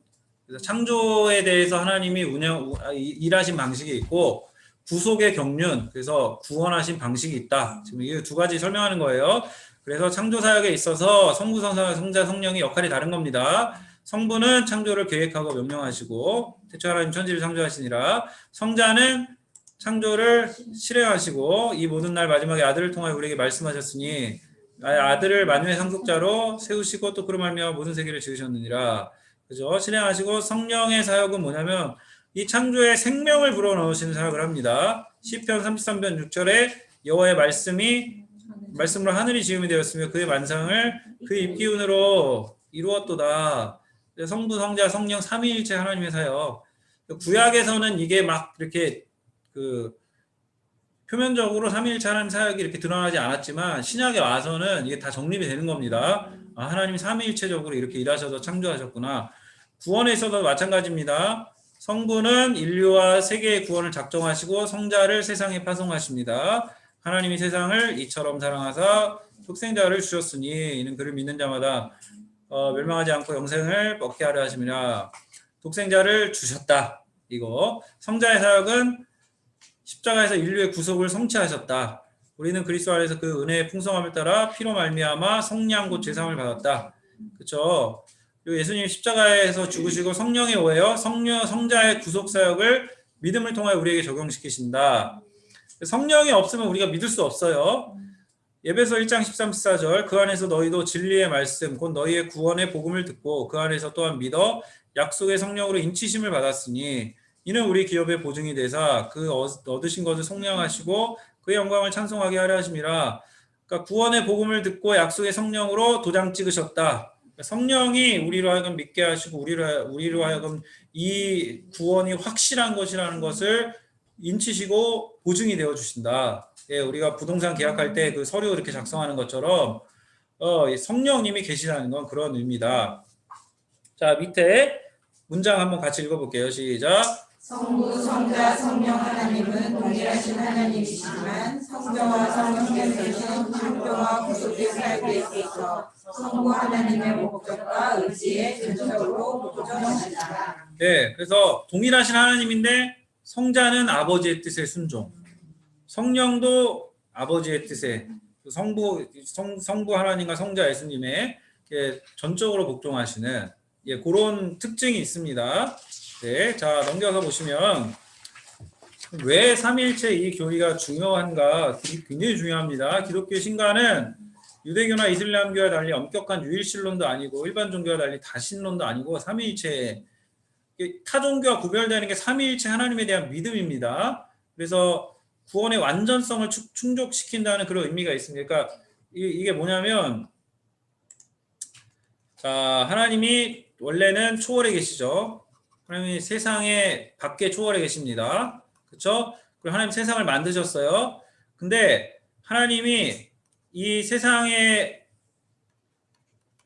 이 만드신 세상에 하나님이 초월하기도 하시지만 내재하기도 하세요. 우리가 믿는 하나님은. 그래서 하나님은 초월에 계시지만 예수님은 내재해서 오셨고, 예수님 또 가신 다음에 지금 성령의 시대죠. 성령님이 내재해 계세요. 왜 이런 게 필요하냐면 세상이 병들었거든요. 그죠? 성경에 의하면 세상이 병들었어요. 악해요. 근데 내재에만 있는 신은 세상에만 내재하고 인간의, 그러니까 참 피조된 세계의 일부인 신, 일본에서 이렇게 가지고 있는 사상들, 범신론 사상들, 아니면 인도 힌두교나 일부인 신은 내재 병든 세상을 고칠 수가 없어요. 예.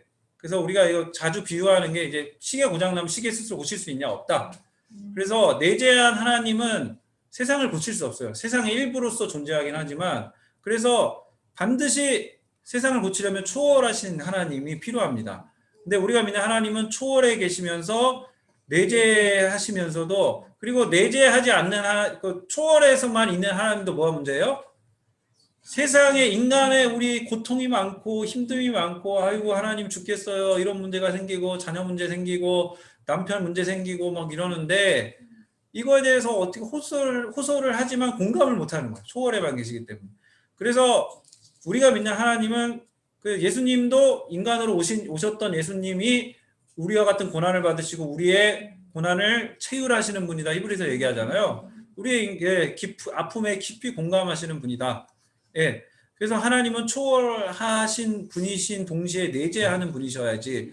그리고 사실 구약 성경에도 하나님이 세상에 왔다 갔다 하십니다. 그죠? 네, 아브라함 소돔과 고모라 멸망할 때 이렇게 오시고 하나님이 네네네네네. 네, 그래서 초월하고 내재하는 이거 그래야 이 하나님, 초월에만 있는 하나님은, 저 알라 같은 하나님은 어떻게 해요? 이 세상에 인간의 고통에 관심이 없으니까 뭐라 그래요? 너 자살 폭탄 테러해서 공격하면 내가 네 초월의 세계에서 네 자살해서 폭탄 테러하면 하늘에 네 부인이 20명이 되고 30명이 되고 의리의리한 궁궐에서 너가 살 거야 라고 아무렇지도 않게 얘기할 수 있는 신인 거죠. 왜냐하면 초월에만 있는 신이니까 이 땅에 인간의 고통에 관심이 없어요. 그래서 이 다실론의 니은에 보시면, 다실론 문제는 우리를 구원한 초월자 신이 없다는 게 문제고, 유일신론은 초월한 신은 이때 그 신이 우리를 구원하러 오지 않는 문제가 있어요. 삼위일체 하나님 교리는 그래서 하나님의 초월과 내재 모두를 만족시키는, 그래서 초월하신 성부 하나님이 우리를 성자 예수를 보내시고, 성자 예수가 승천하셔서 성령을 또 보내셔서 성령이 세상에 내재하셔서 우리의 구원의 사역을 이루어 가시는 이 놀라운 일들이 삼위일체 하나님이시기 때문에 가능한 겁니다. 그죠? 그래서 다른 기독교의 유일성 중에 삼위일체 하나님 교리 굉장히 중요하고, 다원주의나 타종교의 구원이 있느냐라고 할 때 뭐 심지어 카톨릭조차도 익명의 그리스도인이 있다, 하나님이 구원하. 예수 그리스도의 복음 이외에 우리가 구원받는 일이 없다라고 여기 사도행전에 나오죠. 천하의 인간의 구원받을 만한 다른 이름을 우리에게 주시지 않았다. 자, 그리고 삼위일체 하나님이어야지 이 계시의 완전성을 충족시킬 수 있습니다. 이건 또 무슨 얘기냐면, 자, 설명을 드릴게요. 자, 우리 네, 제가 우리 이미경 원사님밖에 잘 모르니까, 자, 우리 규환이를 보면, 네, 권사님 닮았어요? 안 닮았어요? 네, 닮았더라고요. 네, 규환이를 보면 누가 보여요? 엄마나 아빠가 보이는 거죠. 아들이란 표현을 성경에 왜 예수님한테 아들이란 표현을 쓰냐라고 할 때, 아들은 조금 이렇게 아버지보다 못하다 이런 의미로 쓰는 게 아니라, 아들이 아버지를 보여준다. 그래서 이거를 성경 용어로 계시한다. 그래서 아들은 계시자예요. 계시자. 하나님을 계시하는 분. 그래서 우리가 하나님이 안 보이는데 하나님 어떻게 아냐? 하나님이 우리에게 하나님이 어떤 분이신지 알려줘야 되는 거예요. 그래서 그 한 가지 방법으로 성경을 주신 거고, 성경을 읽어야 하나님을 알 수 있는 거고, 또 한 가지는 하나님이 직접, 하나님이 이 인간의 세상에 초월하신 하나님이 내재해서 육신을 입고 우리 인간 같은 모습으로 우리에게 나타나셨어요. 근데 그 나타나신 분이 아들이에요. 왜 아들이냐? 이 아들이 아버지를 나타내 보여주는 거예요. 얼마나 보여줘야 돼요? 완전하게 보여줘야 돼요. 100% 보여줘야 돼요. 100%. 그러니까 아들이 우리가 인간 세상에서 생각하는 것처럼 아버지보다 조금 못하거나 아리우스가 생각했던 것처럼 성자보다 조금 못하면 문제가 뭐가 생기냐면, 하나님의 계시가 완전히 알려져야지 우리가 구원을 받을 수 있는데, 하나님이 세상을 이렇게 사랑하시고 우리를 이렇게 사랑하셔서 아들을 보내셔서 우리를 구원하시는 그 사랑을 우리에게 완전하게 보여주셨는데, 그 예수 그리스도가 아니고서는 계시가 일어날 수 없는 거예요. 구원이 일어날 수 없는 거예요. 반대 비슷한 말로. 그래서 예수 그리스도가 하나님의 계시자. 그래서 성령님도 뭐예요? 별명이 예수 그리스도의 영이잖아요. 예수님을 완전하게 보여주시는 분이에요. 예수님을 완전하게 보여주셔야 우리가 예수 그리스도를 보고 하나님을 보고, 하나님의 구원의 계획이 이런 것이구나라는 걸 보고 그 완전하신 하나님을 우리의 하나님으로 믿게 되는 거죠. 삼위일체적 사역이에요. 우리의 구원은 삼위일체적 사역이에요. 그래서 성령을 통해 예수를 믿고 예수를 통해 하나님을 알게 되고 하나님 그저 하나님 베푸신 구원이 예수를 통해서 보여지고 예수를 통해 보여진 구원이 성령을 통해서 우리에게 역사하시는 이렇게 왔다 갔다 하는 거예요. 삼위일체 하나님이 그죠? 그래서 이게 우리에게 실제적인 구원의 사건으로 나타날 수 있는 이유는 하나님이 삼위일체로 계시기 때문이다. 예, 이해가 되시죠? 자, 이거 설명하는 거예요. 그래서 이해 안 되시면 나중에 또 읽어보시고 이거 지금 시간이 길어서 다 안 읽는 거예요.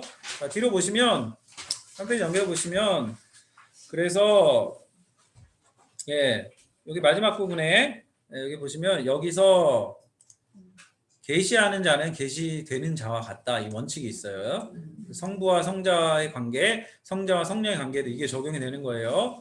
그래서 이게 성부, 성자, 성령이 계시된다라는 거는 다 같은 본질을 가지신 분, 같은 하나님이 아니면 이게 안 되는 거예요. 그래서 성부와 성자, 성령은 동일하신 하나님일 수밖에 없다. 네, 이해되시죠? 네. 자, 이렇게 우리가 볼 수 있고요. 자, 삼위일체 신앙과 기도를 또 연결할 수 있습니다. 기도는 기독교 제자도의 핵심이죠. 우리는 당연히 하나님께 기도하는데 하나님이 우리의 기도를 받으시기에 합당한 분이고 우리는 성부 하나님 무한한 은혜, 능력과 지혜, 은사와 자원을 구하며 기도합니다. 근데 동시에 성자와 성령 하나님께도 기도를 드려야 옳습니다. 왜냐하면 성자와 성령 역시 영원하신 하나님이고 그분들의 사역이 우리의 구원을 위한 가장 본질적이고 필요 충분한 사역이기 때문이에요. 성자 하나님의 대속의 죽음에 감사해야 되고 천상에서 중보하시는 사역에 대해서 깊은 확신을 가져야 되고 성자의 재림을 고대하고 촉구하는 기도를 드려야 마땅하고 성령 하나님 우리의 기도를 인도하고 도우신다고 그러죠. 로마서 8장에 성령 하나님을 기쁘게 해드리심으로 더욱 능력 있고 풍성한 기도의 생활을 우리가 누릴 수 있습니다. 자, 에베소서 1장 16절에서 19절 유재승 권사님 읽어주십시오. 내가 기도할 때 기억하며 너희로 말미암아 감사하기를 그치지 아니하고 오직 주 예수 그리스도의 하나님 영광의 아버지께서 지혜와 계시와 영을 너희에게 주사 하나님을 알게 하시고 너의 마음의 눈을 밝히사 그의 부르심의 소망이 무엇이며 성도 안에서 그 기업의 영광의 풍성함이 무엇이며 그의 힘의 위력으로 역사하심을 따라받는 우리에게 베푸신 능력이 지극히 크심이 어떠한 것을 너희로 알게 하시기를 권하노라. 아멘. 자, 여기 보시면 바울이 기도할 때 삼위일체적 기도를 드립니다. 우리 주 예수 그리스도의 하나님 영광의 아버지께서 지혜와 계시의 영을 너희에게 주사 하나님을 알게 하셨다. 네, 그렇죠. 그래서 너희 마음의 눈을 밝히사 그의 부르심의 소망이 무엇이며, 네, 이런 은혜들을 주시는데, 예, 그죠? 바울이 어떻게 기도하고 있어요? 삼위일체적으로. 에베소서에 두 개의 그 대표적인 기도문이 나오죠. 3장에 또 보시면 이러므로 내가 하늘과 땅에 있는 각 족속의 이름을 주신 아버지 앞에 무릎을 꿇고 비노니 그의 영광의 풍성함을 따라 그의 성령으로 말미암아 성령이 너희 속 사람을 능력으로 강건하게 하시고 믿음으로 말미암아 그리스도께서 그래서 결국 성령이 그리스도를 우리 마음에 계시게 하신다. 너희가 사랑 가운데서 뿌리가 박히고 터가 굳어져서 능히 모든 성도와 함께 넘치는 지식이 넘치는 그리스도의 사랑을 알고 너비와 길이와 높이가 깊이가 어떠함을 깨달아 하나님의 모든 충만하신 것으로 너희에게 충만하게 하시기를 구하노라. 자, 이런 은혜를 주신다는 거예요. 에베소 1장 3절에 바울은 이런 이해가 굉장히 그 충만한 사람이었습니다. 기도할 때 우리도 그런 기도를 본받아서 삼위일체적 기도를 드려야 합니다. 자, 삼위일체 신앙과 윤리. 우리 하나님의 형상으로 창조되었습니다. 하나님의 형상이란 하나님의 영광을 반영하는 존재라는 뜻이죠. 그래서 인간의 원형은 삼위일체 하나님이고 하나님이 공동체로 존재하셔서 인간은 공동체적인 존재입니다. 서로 깊은 헌신과 신뢰로 연합한다는 것도 인간도 그런 존재로서 그런 존재 방식으로 살아야 되는 거예요. 인간이 하나님의 형상이라는 의미는 인간 역시 공동체 속에서 서로 올바른 관계를 맺고 타인에 대해서 깊은 헌신과 사랑, 의존과 순종의 태도로 살아가야 함을 보여줍니다. 이것이 가장 윤리적인 태도입니다. 그런 면에서 사랑은 인간 삶의 최고의 윤리적 이상이자 표준이라고 할 수 있고 우리의 사랑의 태도는 교회 안에서 연약하고 가난한 자들에게뿐 아니라 세상의 불의와 압제 속에서 고통받고 신음하는 자들에게 이르기까지 구체적이고 실천적인 보호와 돌봄으로 나타나야 합니다. 나아가 착취와 파괴로 탄식하는 피조 세계 전체에 대한 보호와 돌봄으로 확대되어야 합니다. 자, 이 지금 구원이 윤리랑 이 삼위일체 하나님에 대한 믿음이 윤리랑 연결되는 부분. 그래서 우리가 한국교회가 개인 신앙에 굉장히 몰두했어요. 예, 지금까지는. 근데 로마 가톨릭은 이미 2차 바티칸 공의회에서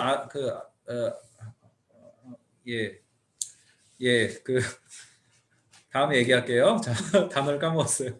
공동선, 예, 쉬운 말로 공공의 선을 추구하는, 예, 그래서 다음번에 말씀드리겠지만 1차 바티칸 공의회는 전혀 그 변화가 없었는데 2차 바티칸 공의회 때 그 교황이 굉장히 전향적으로 바뀌어서 2차 바티칸 공의회 이후로 로마 가톨릭이 굉장히 많이 바뀌었어요. 그래서 우리나라 그 정의사제 구현 예, 그거 하는 저 있죠. 예. 그런 것들이 어떻게 시작됐냐. 2차 바티칸 공의회 이후로 시작이 되고 민주화 운동 지원하고 각 남아메리카나 해방 운동 이런 것들이 다 예, 그 2차 바티칸 공의회 결과로 파생된 거예요.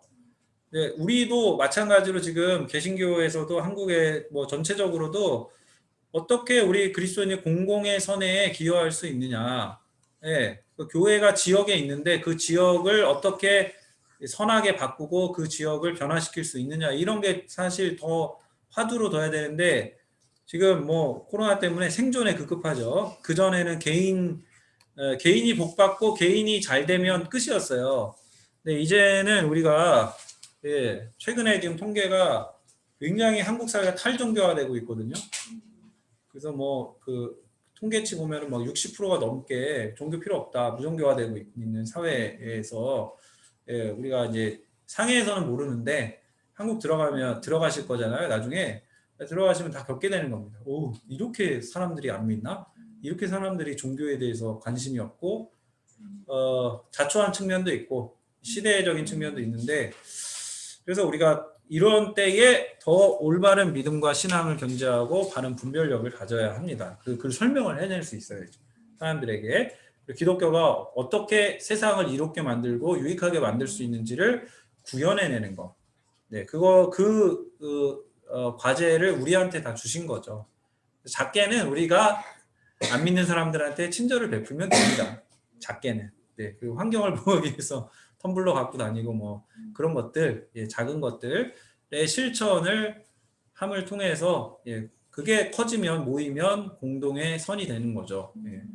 이런 것들도 삼위일체 하나님으로부터 교리로부터 나올 수 있다. 네, 자, 제 말이 맞죠? 3과까지 하니까 12시 되죠. 그래서 이 프린트물 목요일에 꼭 가져오시고요. 예, 다음 부분도 나눠 드리겠습니다.